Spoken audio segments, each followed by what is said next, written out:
সমাজের অবহেলা উপহাস পেরিয়ে নীলফামারীর তৃতীয় লিঙ্গের দুই বোন সুফিয়া ও সাবিনা আজ দাঁড়িয়েছেন নতুন জীবনের গোড়দোড়ায়।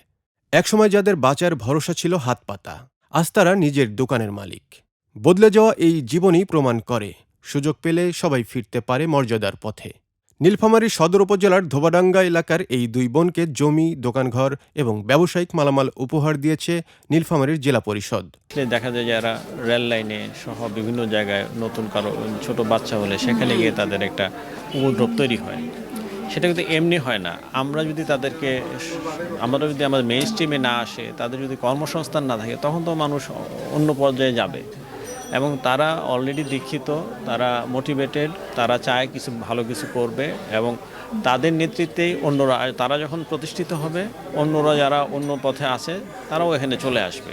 আমরা চাই আমরা সব মানুষ একই সৃষ্টিকর্তার সৃষ্টি, সবাই সমানভাবে চলবো। আমাদের রক্ত যেরকম গায়ে একই রক্ত, একই কালার, আমরা সবাই মিলেমিশে এক সমাজে বসবাস করব, কেউ পিছিয়ে থাকবো না। দোকানের প্রথম ক্রেতা ছিলেন জেলা প্রশাসক মোহাম্মদ নাইরুজ্জামান।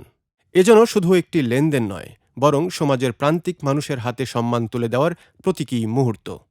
আমাদের সমাজসেবা অফিসার এবং জেলা প্রশাসক, জেলা পরিষদের নির্বাহী কর্মকর্তা, এসিলেন্ট স্যার সকলে আমাদেরকে সহযোগিতা করেছে।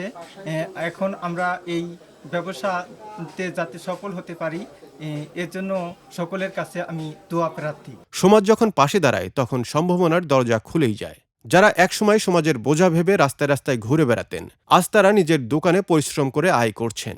এজন্য তাদের জীবনে নতুন পরিচয়, নতুন মর্যাদা। তাদের হাতে উপহার পৌঁছে দিতে পেরে এলাকাবাসীও আনন্দিত।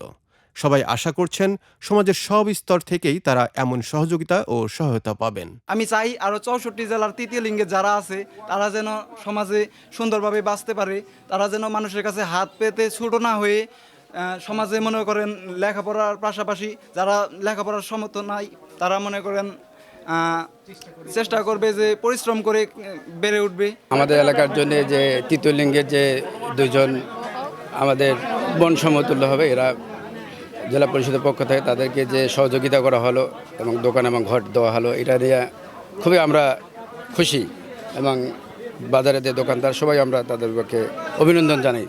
আত্মকর্মসংস্থানের পথে এগিয়ে নিতে নীলফামারীর জেলা প্রশাসনের উদ্যোগে শুধু দুই বোনই নয়, তৃতীয় লিঙ্গের আরও কয়েকজনকে দেওয়া হয়েছে গবাদি পশু ও আর্থিক সহায়তা।